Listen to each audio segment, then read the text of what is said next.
Hello guys, welcome back on my YouTube channel. I hope you all are doing great. तो हमने second part में देखा था कि जो रिवॉल्यूशन उसकी स्टार्टिंग कैसे हुई और जो फ्रांस है उसने कैसे मोनार्की को अबोलिश किया और खुद जो है वो रिपब्लिक बन गया।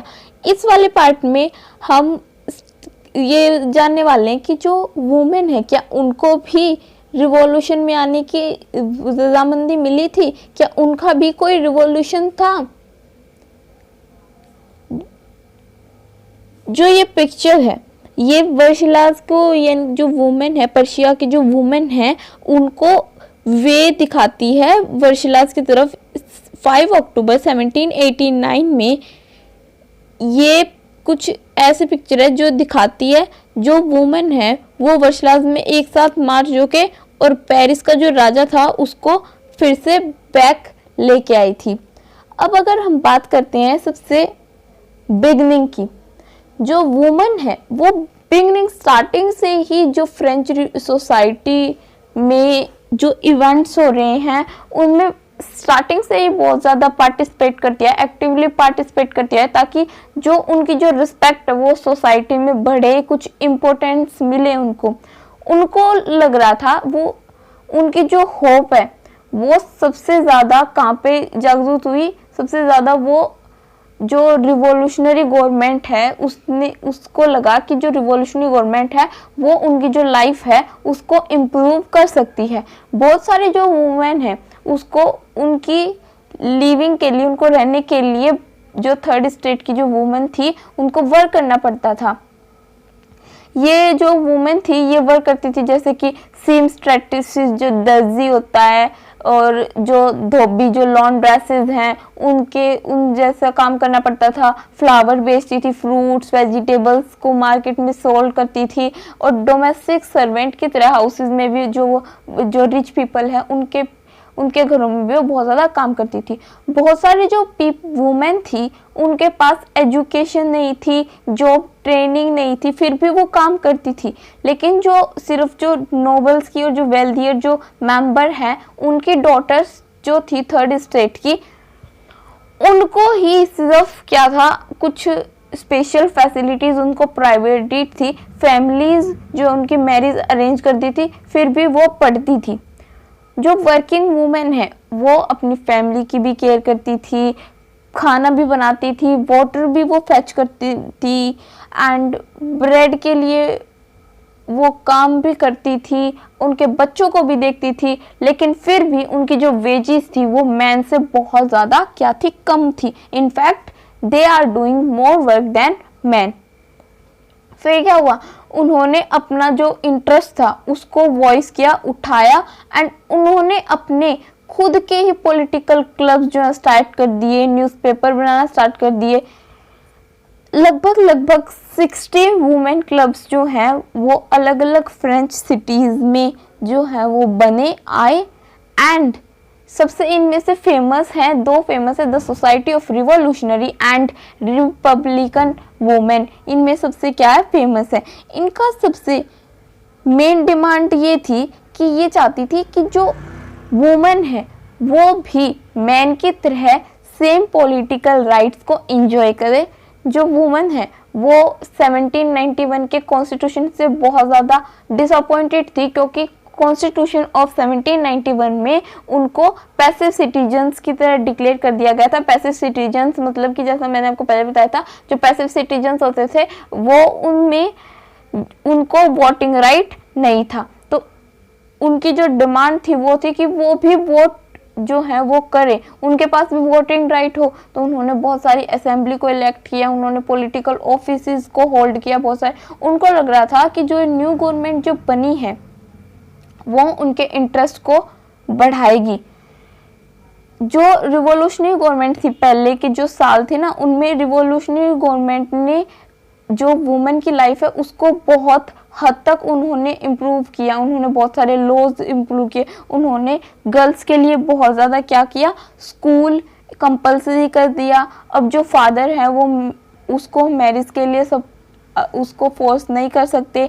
मैरिज जो है वो फ्रीली होगी एंड सिविल लॉ के अंडर में होगी, वो उनकी मर्जी होगी वो मैरिज करना चाहती है या नहीं करना चाहती है। डिवोर्स जो है वो लीगल बन गया एंड जो वुमेन और मैन है वो दोनों ही डिवोर्स दे सकते हैं एंड ले भी सकते हैं। जो वुमेन है वो अब जॉब्स के लिए ट्रेन करने जाने लग गई, अब वो आर्टिस्ट बन गई और क्या बन गई, स्मॉल बिजनेस भी वो बन गई। अब जो वुमेन का जो स्ट्रगल है वो किसके लिए था, इक्वल पॉलिटिकल राइट्स के लिए, वो हमेशा से ही चलता आया है और वो आगे भी कंटिन्यू ही रहा। राइन ऑफ टेरर में एक न्यू गवर्नमेंट जो है उसने क्या किया, इतनी मुश्किल से तो उनको कुछ राइट्स मिले थे, उसने क्या किया, उसने जो वुमेन के जो क्लब थे उनको बंद कर दिया, पॉलिटिकल एक्टिविटीज को बैन कर दिया, वुमेन्स जो है वो अरेस्ट होने लग गई एंड बहुत सी जो है वो मार भी दी गई थी, एग्जीक्यूट भी कर दी थी। अब जो वुमेन का जो वोटिंग राइट है वो हमेशा से ही चलता आया है एंड जो इक्वल वेजेस के लिए जो उसका है ना वो कम से कम 200 ईयर्स तक ये चलता आ रहा है, वर्ल्ड की 200 ईयर्स तक, नेक्स्ट 200 ईयर्स तक जो फाइट है वोटिंग राइट्स के लिए वो एक इंटरनेशनल मूवमेंट बन गई थी 19th and early 20th century का। जो फ्रेंच वुमेन्स है ना रिवॉल्यूशनरी ईयर्स में, ये एक एग्जाम्पल सेट करती है मेमोरीज को इंस्पायर करने के लिए, उनको रखने के लिए। फाइनली 1946 में जो वुमेन थी फ्रांस की, उन्होंने इस राइट को क्या कर लिया, जीत लिया एंड हैंस वुमेन को क्या मिल गया, वोटिंग राइट मिल गया। वुमेन है ये बेकरी में लाइन में लगी हुई हैं, बेकरी यहाँ पे कर रही है। अब नेक्स्ट बात करते हैं हम the abolition of slavery, that means जो गुलामी है उसका क्या रिजल्ट आया, कोई पॉजिटिव रिजल्ट आया या नेगेटिव रिजल्ट आया, वो इसमें हम यहाँ पे देखेंगे। स्लेवरी होता है नौकरों से भी बदकर, यानी कि काम कराना, एक तरीके से बहुत बुरी तरीके से जो काम है वो कराया जाता था पीपल से। अभी कैसे हुआ था, सबसे मोस्ट सोशल रिफॉर्म्स है जैकोबिन रिवाइव का, कि जो फ्रेंच कॉलोनीज में जो स्लेवरी है उनका अबोलिशन, उनका जो रिजल्ट है वो सबसे मोस्ट रिवॉल्यूशनरी सोशल रिफॉर्म है ये फ्रेंच कॉलोनीज का। जो कॉलोनीज हैं जैसे Caribbean, Martinique, Guadeloupe and Saint Dominic, ये जो कम्युनिटीज़ की सबसे इम्पोर्टेंट सप्लायर्स है tobacco, indigo, sugar and coffee. मतलब जो यूरोप था वो बहुत पावरफुल कंट्री था, तो उसने क्या किया, अफ्रीका और अमेरिका पे क्या जमा लिया, उसने बहुत ज़्यादा कब्जा जमा लिया। तो उसने जो लोग थे उनको फोर्स क्या किया, आप टबैको की खेती करो, इंडिगो, शुगर एंड कॉफ़ी जो है इनकी सभी की आप खेती करो। लेकिन जो यूरोपियंस थे ना वो काम करना ही नहीं चाहते थे, क्योंकि वो बहुत ज़्यादा दूर था वर्क करना, तो उनके बस की था ही नहीं। लेकिन वो जो लैंड है जिनको यानी कि लैंड लेबर्स की शॉर्टेज है प्लांटेशन में, उनको उसने मैट किया एंड क्या बना लिया, एक ट्रायंगुलर ट्रेड उसने बना लिया, किसके बीच में, यूरोप, अफ्रीका एंड अमेरिका के बीच में।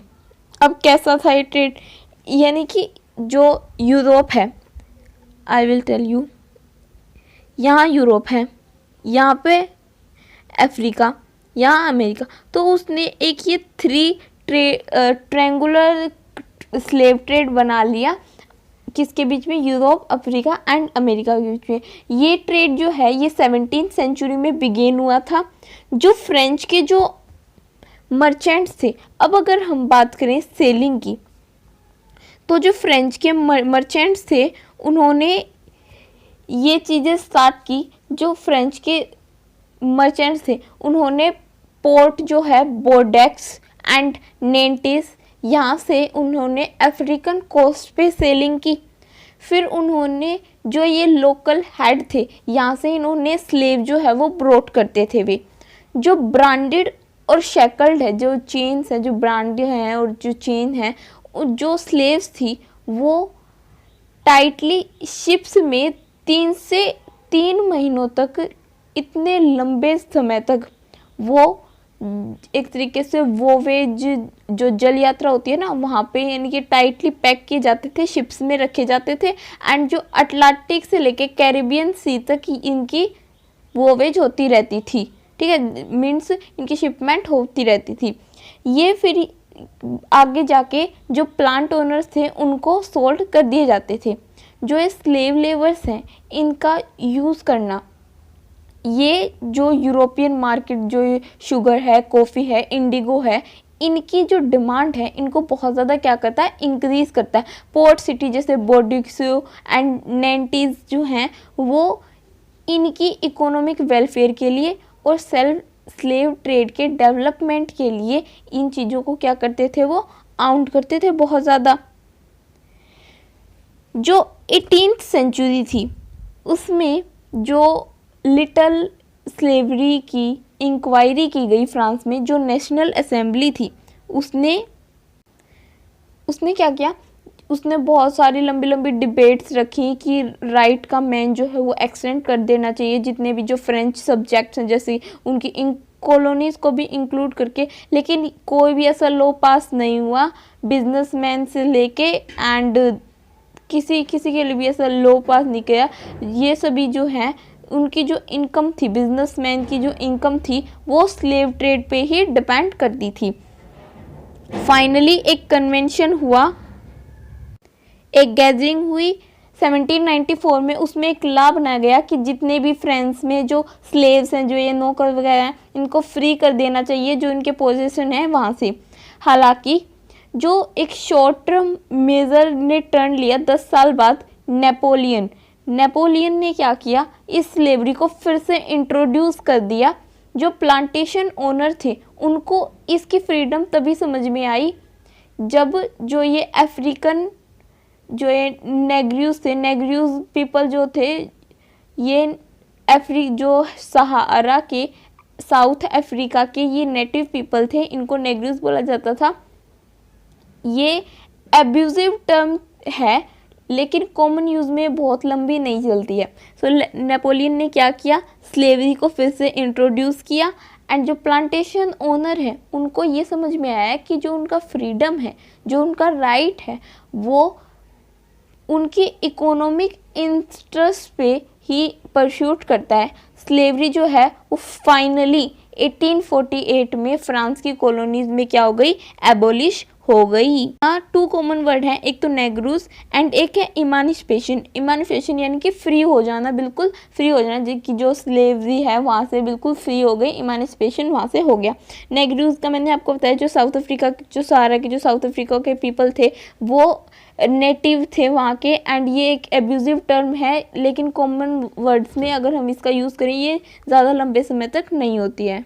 जो ये पिक्चर है ये शो करती है आपको कि आप अभी क्या हो गया, स्लेव से आप क्या हो गए हो, फ्री हो गए हो।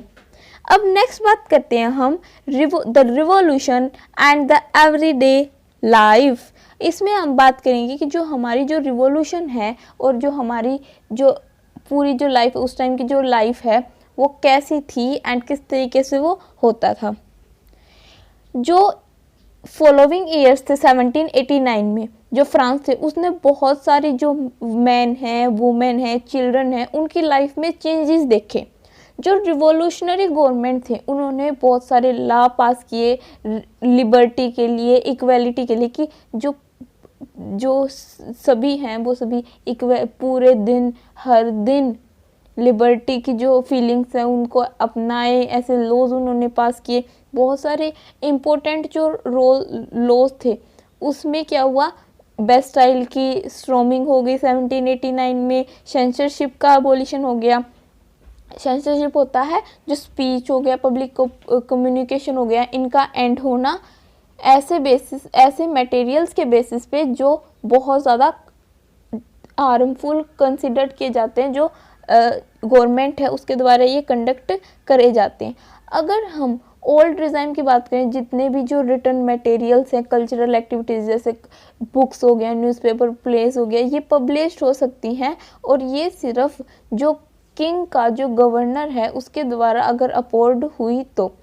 नाउ जो राइट है मैन का, सिटीजन का, वो डिक्लेयर्ड हुआ स्पीचेस, और जो एक्सप्रेशन है नेचुरल राइट के फ्रीडम के लिए ये इस्टेब्लिश हुई। जो न्यूज़पेपर हैं, पैम्पलेट्स हैं, बुक्स हैं, प्रिंटेड पिक्चर्स हैं, इन्होंने जो फ्रांस का जो टाउन है उसमें बहुत ज़्यादा रैपिडली ट्रैवल किया। इन्होंने जितने भी जो इवेंट्स हैं उनको डिस्कस किया, डिस्क्राइब किया एंड फ्रांस में बहुत ज़्यादा चेंजेस भी लाए। जो ये प्रेस का जो ये फ्रीडम है, ये क्या सिंबलाइज करता है? ये जितने भी जो इवेंट्स हैं, जो अपोजिंग व्यूज़ हैं इवेंट्स के, उन्होंने इसको एक्सप्रेस किया एंड जितने भी जो साइड हैं जो दूसरी पोजीशंस को कन्विंस करती हैं, जैसे कि प्लेस, सॉन्ग्स और फेस्टिवल पोजीशन, इसने लार्ज पीपल को बहुत ज़्यादा अट्रैक्ट किया कि इनसे भी हम इंडिपेंडेंस जी सकते हैं। ये एक ऐसा वे था जिससे हमने जो हमारी जो लिबर्टी है उसको कैच किया, उसको आइडेंटिफाई किया और जितने भी जो फिलोसोफर्स थे उन्होंने जो अब हम देखेंगे इसका कंक्लूज़न क्या निकला। इसका कंक्लूज़न ये निकला, जो नेपोलियन बोनापार्टे था 1804 में, इसने खुद को ही फ्रांस का एम्परर इसने घोषित कर दिया। इसको अपने सिर पे एक ताज बना लिया, क्राउन कर लिया। फिर इसने क्या किया, इसने जो जो नेबरिंग यूरोपियन कंट्रीज थी उनको इसने जीत लिया एंड डायनेस्टी को बहुत अवे कर दिया। इसने ऐसा किंगडम क्रिएट किया जो इसकी खुद की जो फैमिली थी ना उसके मेंबर इसमें प्लेस किए। इसने नेपोलियन ने यूरोप को मॉडर्नाइज करने का एक तरीके से रोल प्ले किया है। इसने खुद देखा है ये बात।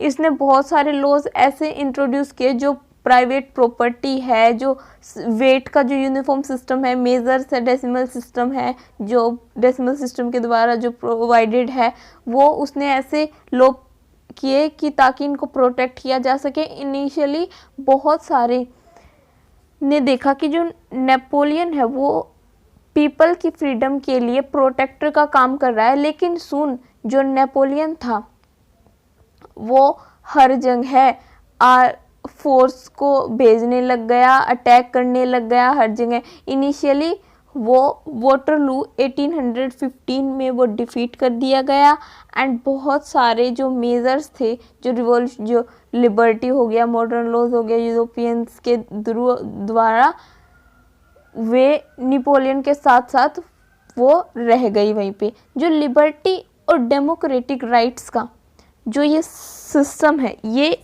Important, you can say that French revolution की क्या है, एक तरीके से वसीयत है, you can say that legacy है। ये फ्रांस से लेके यूरोपियन कंट्रीज़ तक ये बहुत ज़्यादा फैली 19th सेंचुरी में, जहाँ पे जो फेडरल सिस्टम था, जो फेडरल सिस्टम क्या होता है, जो लैंड ओनर्स है लॉयल्टी के एक्सचेंज में लैंड्स ले लेते हैं टेनेंट से, वो एबोलिश हो गया। जो पीपल, जो कॉलोनाइज्ड पीपल थे, वो फिर से फ्रीडम के, गुलामी के बंदिशों से वो आज़ाद हो गए, वो फिर से वर्क करने लग गए। जो टीपू सुल्तान और राम मोहन रॉय था, वो ऐसे एग्जाम्पल हैं जो आइडियाज़ हैं आगे आने वाले रिवॉल्यूशनरी फ्रांस के, उनको जवाब देते हैं। So this is your chapter. I hope आपको समझ में आया होगा। ये चैप्टर 3 पार्ट्स में डिवाइडेड है। आप 2 पार्ट्स अगर आपने नहीं देखा तो आप चैनल पे जाके देख सकते हैं। आई होप आपको समझ में आया होगा। अगर आपको समझ में आया प्लीज़ इसको सब्सक्राइब करना, शेयर करना एंड लाइक करना एंड कमेंट सेक्शन में मेरे को ज़रूर बताना आपको ये चैप्टर कैसा लगा। Thank you for watching.